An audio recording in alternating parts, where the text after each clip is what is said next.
How's this for a setting? Camper set up there, fire going, sun going down over there. And we've got this ripper bluff just behind us. Deep ochre red limestone colours. It's awesome. We've just poked off the road a couple hundred metres and found ourselves a little spot here just to get out of the way, get off the track, get out of the dust. Who would have thought out in the edge of the Gibson Desert?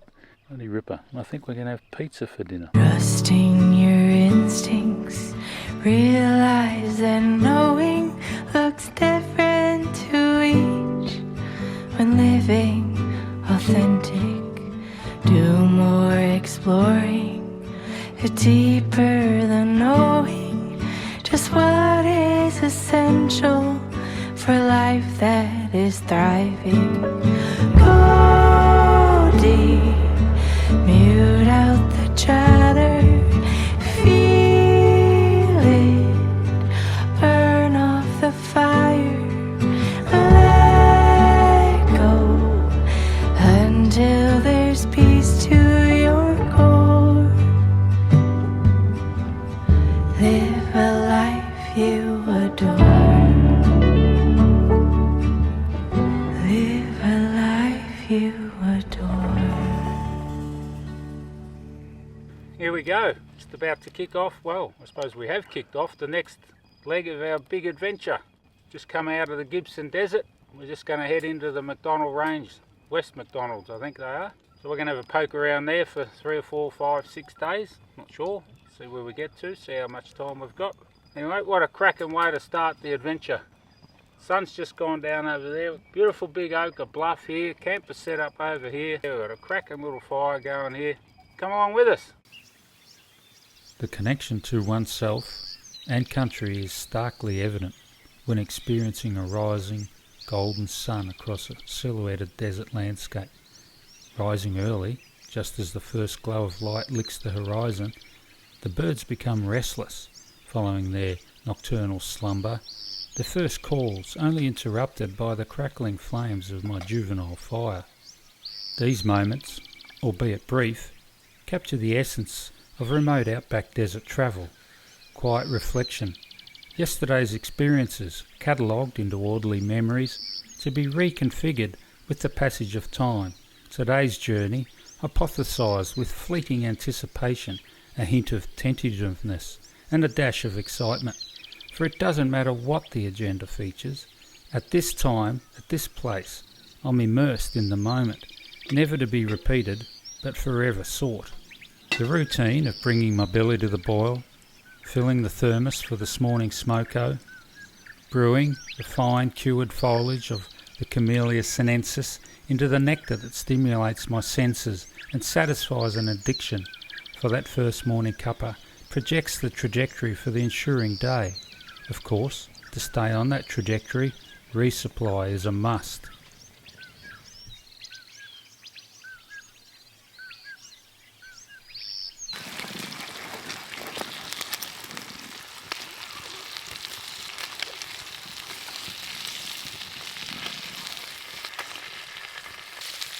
Bacon and egg wraps for breakfast this morning. That got the lad out of bed. Bit of a challenge this morning. It must have been comfy, cosy, warm and content.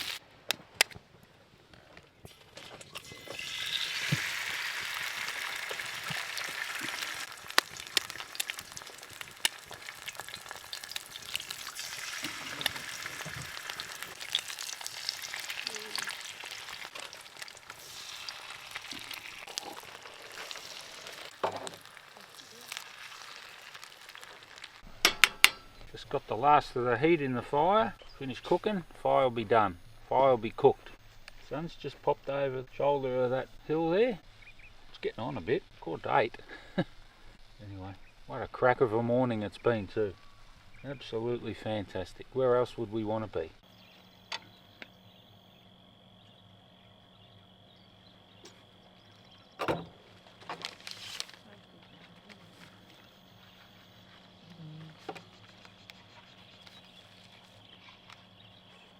Bacon and egg wrap, sun, mountain, the edge of the Gibson Desert. You've got to be in awe of these mountains out here on the edge of the Gibson Desert. I suppose this is the fringes of the West MacDonnells, the northern edge if you like. This is the back, I don't know what makes it the back, the northern side of Mount Liebig. The other side's quite abrupt. We were looking at it end on, and the southern side seems to be quite sheer, but it's like they just penetrate up out of this flat landscape. They just punch out of the earth, and they're quite deformed, and it's fascinating geology. I don't know what's going on there or what went on there. They're just abrupt, sheer and stark to the surrounding landscape, which is it's as flat as a shit carter's hat. The roads are dead straight, you know, for miles and miles and miles and miles and miles, and then you've got these protrusions out of the earth. Brilliant, fantastic, quite awe-inspiring actually. But we've just pulled up for, well, to take in the view, if nothing else, in the shade of a nice big old bloodwood there, and it's perfectly positioned this time of the day to sit in the shade and take in the view.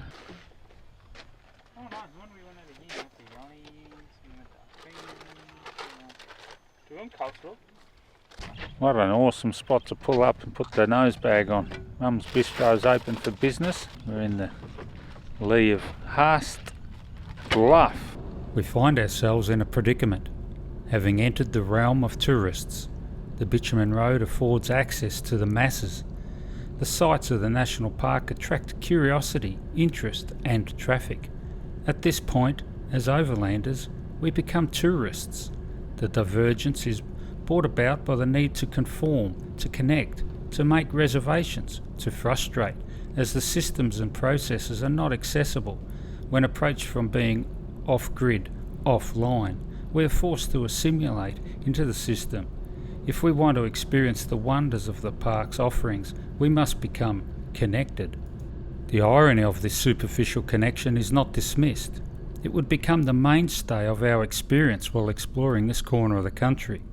Real connection to country, to history, to values, to tradition could be had should bureaucracy be awakened to the once familiar and accepted concept of land custodians being present, being engaged, being accessible. Let's face it, putting a few bucks in an envelope at a campsite and having a chat to the patrolling ranger really was a simplistic and effective concept. One of the more popular locations in the West MacDonnell is Simpson's Gap, and I can see why. It's pretty spectacular, and it's also very close to Alice Springs. If you leave Alice and heading west, it's the first sort of attraction, tourist site you might say, out of Alice. Not that far out of town. Bitumen Road all the way to it, and then there's a good walking path leads right up to the Gap. It's a bloody spectacular spot. We're fortunate to see it at the moment with good flow actually. It's got water flowing through here at the moment, down through the red gum. It's cold once again, but they don't want people swimming in this one, and we'll abide. Don't expect to be on your own when you come to places like this, of course. They're extremely popular, and it's easy to see why, and clearly this one being so close to town is probably the most popular, easily accessible and well promoted. I think we're fortunate to be able to see these sites in, I'll call it prime condition. Water table's charged, this creek's actually flowing. You can see over probably millions of years it's been flowing through and cut its way through this massif. Left the gap that we now admire. Water, the power of water. Turning off the Larapinta Drive at Nataria, or Hermansburg, we follow the Palm Valley Road for about 25 kilometres as it crisscrosses and traverses the upper reaches of the Fink River. Already, this high up in its catchment, it is a riverbed, of grand proportions.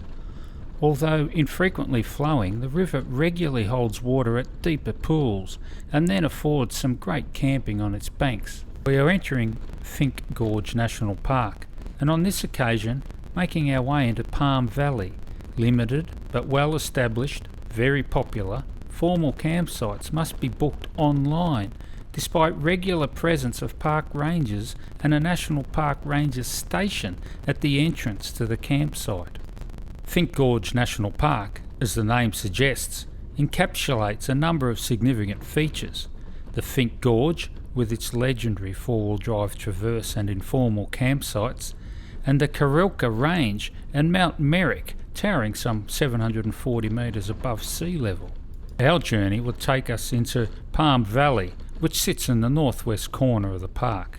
While the track was easily traversed in a capable rig such as our Iveco, many travellers in diverse vehicle configurations make their way into Palm Valley, and while nothing more than some higher clearance would make this achievable for most setups, beyond the campsite into the gorge proper probably requires some semblance of four-wheel drive capability, although I suspect many standard rental vehicles have been navigated through the myriad of obstacles. I must have been living under a rock.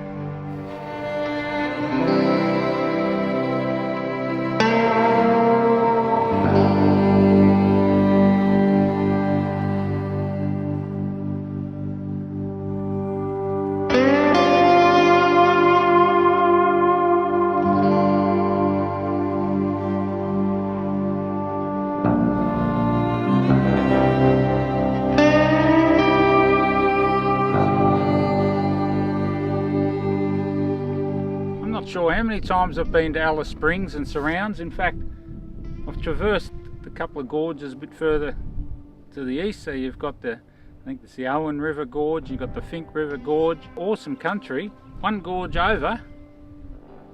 Have a look at this. This is just mind-boggling. This is Palm Valley through here. There's a bit of a cirque out the back of Palm Valley, and then the Fink River's just over here. I've never seen this before. I'm not sure I've even seen too many images of it, to be honest. It's just fantastic. It's actually almost sensory overload. The sun's only that far off the horizon. We're probably going to lose it soon and this will all go dark.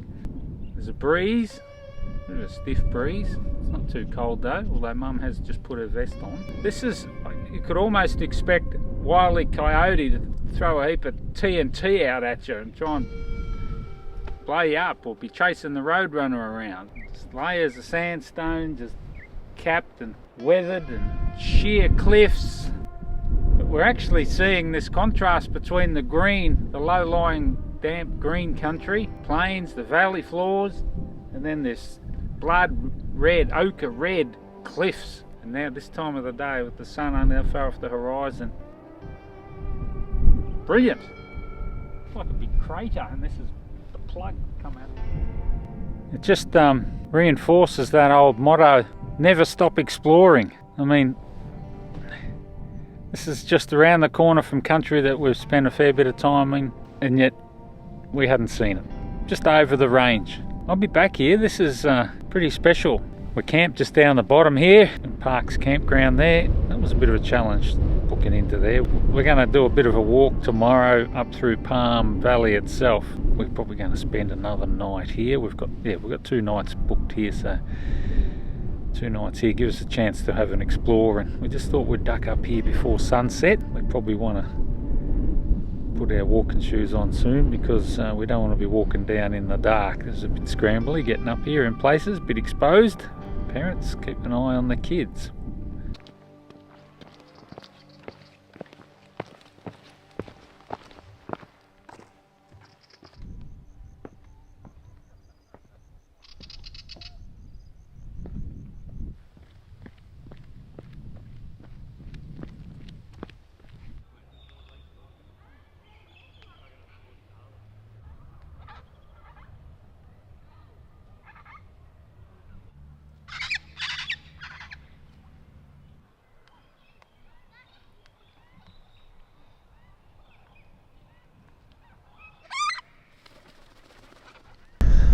We're just poking along, wandering along if you like, Palm Valley. It's about a 4-kilometre trip from the campsite just back there. We did an overnighter. In fact, we're going to do another overnighter there, so that's 2 nights in a row at the one spot. Although we did have to pack up. But given our setup, we've got to pack it down anyway to wander up the road. That's alright, only takes 10 minutes. That's a good little track. meandering, sort of crisscrossing, traversing, like, I suppose it's Palm Creek. There's another Palm Creek. Following the valley down to a car park, and I think we've got I don't know, about a 5 kilometre walk we're going to do, which by all accounts takes us along the valley, or takes us through the valley of palms, and we'll end up back at the Palm Valley campsite tonight. It's a wonderful part of the world, and this little drive is just adding to it. It's brilliant. It's not overly challenging, but it's gives the suspension a workout, and it's spectacular.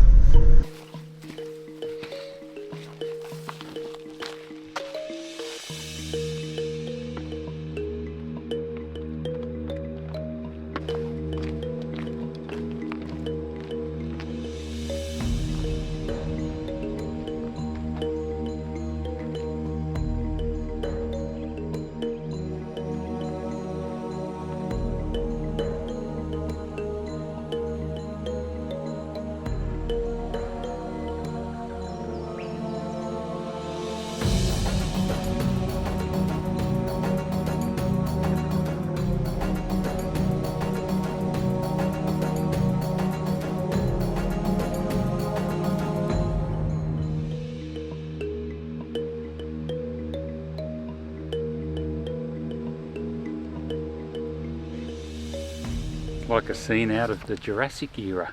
Just gone through Palm Valley, named after the red cabbage palm, Liverstonia marae, I think is how you say it, red cabbage palm. We've just broken out the end of it now and out of the gorge, so I think we're on the upstream end of the gorge. There's been lots of tributaries coming in and lined with these awesome red sandstone cliffs. They're almost so blood red, dark red, bordering on black in places. It's awesome. And then you've got the stark contrast with the white ghost gums, and there's also a sprinkling of, I think it's white cypress. Really diverse ecology in here. This is awesome, and I think we're fortunate we're seeing it with quite a good flush of water in it. It's been a good season, I suspect.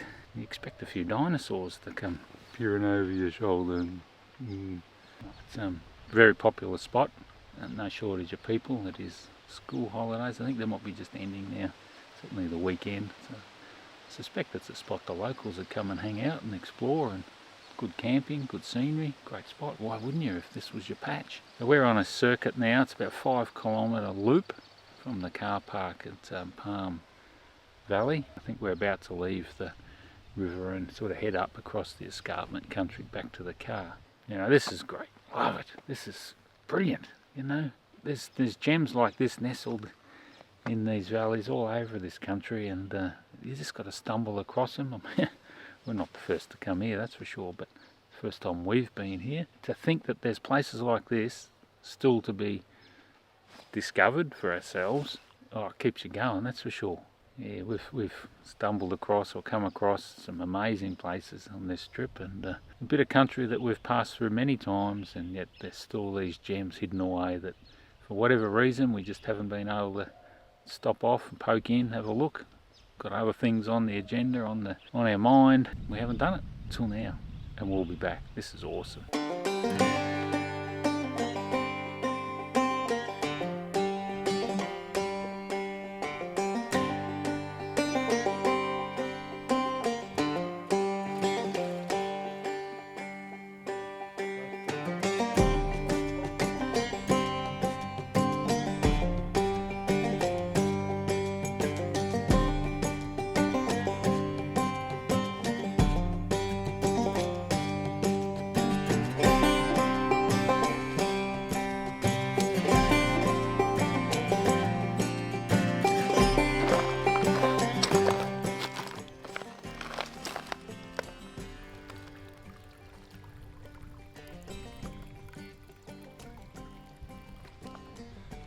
I wouldn't have believed it.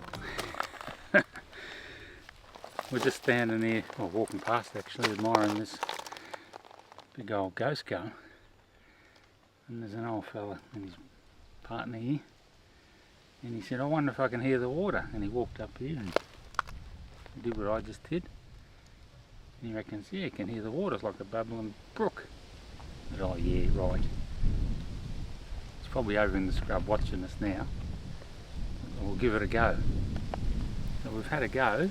Block one ear, put the other ear hard up against the smooth bark. And you can hear what sounds like water gurgling down a pipe. It's probably like listening to the sea in a shell, not sure. But you can definitely hear what sounds like water gurgling down a pipe. Never heard that, never seen it done before. It's definitely there. Could well be the leaves rattling up there and the noise is transferring through. Not sure. It sounds legit. Try it. Macrozania MacDonnelli, West MacDonnell cycad. The only place they're found. There's cycads elsewhere, but they're not the same. These are unique, only found in this area, in the West MacDonnell. So some of these are estimated or dated to be over 300 years old. The trunk of them is made up of all these fronds they put out, being compacted together really densely, and it actually forms the trunk. So as each new fronds grow up, they grow around the old one and they end up being compacted really solidly and really tight. And they've got their feet meters and meters down into they follow cracks and fissures down in through the sandstone and find water. And these ones probably don't have to go too deep because the surface water's very close by. But that's now, of course. That's maybe more often than not. Surface water's hard to come by or hard to find. Just to the south of Ruddles Creek lies Narella, or Goss Bluff, a name bestowed by Ernest Giles in 1872 after H. Goss, a Fellow of the Royal Society. The site is of great significance to the Western Arrernte Aboriginal people, as well as the international scientific community. It's only a short drive off the main road along another corrugated and dusty track, easily accessible to most vehicles with accommodating parking for oversized vehicles like coaches and caravans. The crater stands proud, protruding above the surrounding desert and looms large upon approach. The access road enters the crater through a canyon in the talus wall. Basic visitor facilities including picnic tables and toilet are on offer. Camping is not allowed. There's two stories to tell about this place. There's the story of Nullera. That's the Aboriginal story, Dreamtime story of this place, and that's not my story to tell. There's also the story of Goss Bluff, and there's a whole scientific explanation about what's going on here. But basically, this is an impact crater from a comet about 1 kilometre in diameter that went BAM! Smashed into the earth about 140 million years ago. Right here. Probably wouldn't have wanted to be here then. But in those days, the surface was about 5 kilometres higher than what it is today. We're down here today. Back then it was 5 kilometres up here. And that impact, BAM! Of 140 million years ago was equivalent to about 1 million atomic bombs in energy. Huge. Slammed into the deck. And then there was this giant uplift, the compaction, and pushed everything aside. And at the time, that crater was about 20 kilometres in diameter, so way, way, way out there. At the moment it's in here, back then it was way out there. And what's happened is, over the years, all that 5 kilometres, most of it's eroded down, weathered down, and we're left with this crater now, which is about 5 kilometres. You can see it out there. We're almost standing on one edge of this crater, and way out the back there, about 5 kilometres away, is the other edge. There's a big circular crater here. It's impressive. There's actually a road that drives right up in the guts. The truck's just parked down here below us. So that's the story of Goss Bluff, and it actually sits out in the middle of otherwise flat country. You got the West MacDonnells further over and some ranges right out to the south, but the immediate area is quite flat. It's pretty impressive. There's a couple of little walks. This one, what they call the north lookout, and there's a little one out the back here to the south lookout. There's a circuit that you can wander around in, but it's a pretty significant sacred site. Limited where we go, just in respect of that Dreamtime story, and it's a special site for the first custodian, so we respect that. We're we can come up here and have a look and take it all in. Fantastic.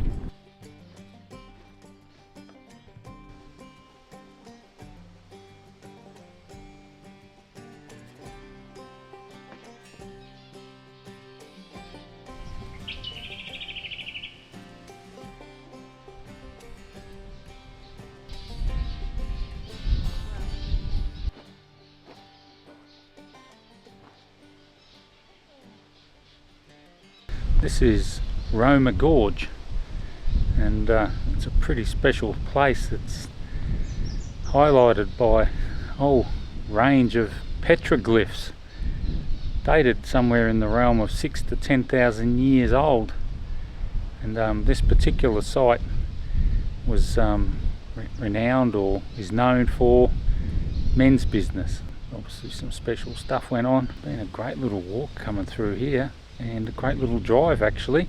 So we've been following the Davenport Creek. It's about a 8, maybe 10 kilometre drive off the main road, and you're effectively following the river the whole way, in the river course, the gravels, ducks and weaves across, but for the most part you're just following it. And it's a great drive. There's nothing too strenuous. It's saying 4-wheel drive only, and probably rightly so. There's a few sand blowouts here and there you've got to trudge through, but for all intensive purposes it's actually a really good track, and the 2 wheel ruts are hard packed, and no corrugations. You won't see too many caravans in here. The overhead clearance is, well, let's just say you've got to keep your eye up. And if we're quiet enough, there's a whole roost of zebra finches just up in the tree behind me, and they're all coming down, taking a dip and a drink, I suppose, a clean up maybe. There's a fair flock of them. Flock, say that carefully. This gorge was important for special men's business, and they would etch out these petroglyphs on the rock using hard rock and sharpened bone. No doubt it'd take a long time and it'd be quite painstaking, but they're all symbolic and got special meaning. That's not my story to tell, but there is some interpretation around, and it's fascinating. So if you want to know more about that, get in your 4-wheel drive and come in and check it out for yourself.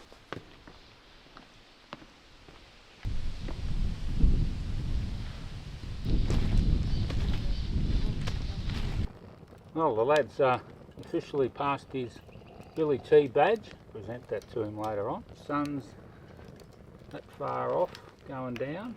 As good as gone. It's topping off a great day. Quite a mixed terrain, you might say. So we bloody checked out a massive comet crater, Goss Bluff. That was awesome. Bit of a walk, and then from there we poked around, had a lookout, just looked back across that country, sort of put some scale to it, some context to the uplift or the residual geology from that event. And then we poked into a gorge called Roma Gorge. We followed a creek, Davenport Creek I think it was, through Goyder Pass to Roma Gorge, and well, little did we know beforehand, but it was full of petroglyphs. The track in was about 8 kilometres I think, and it just followed the creek. You're in the creek the whole way, crisscrossing backwards and forwards, up and down. It was a great run, and I suspect it's one of the sites around here that gets less attention, possibly because it is 4-wheel drive only and it's not promoted particularly. I won't say well, but it's not overly promoted. Anyway, that tops off the day. I think we're going to cook a bit of tucker up in a minute, throw a couple more logs on the fire, and that'll probably be us done for the day. Tomorrow we're going to be poking around, having a look at a couple other gorges, go for a bit of a walk through. Well, the plan is to go for a walk through a pound, Ormiston Pound I think might be called. It's about an 8 kilometre walk circuit. We're going to check that out. Try and get going reasonably early in the morning if we can. So we're not doing that in the heat of the day, and then we're going to end up at another campsite further down the line. Slowly creeping across towards Alice. That sun's as good as gone. Fire's coming online now, a little bit more, probably another half an hour, be ready for cooking. Still got half a cup to finish off. I think we're done. See you tomorrow.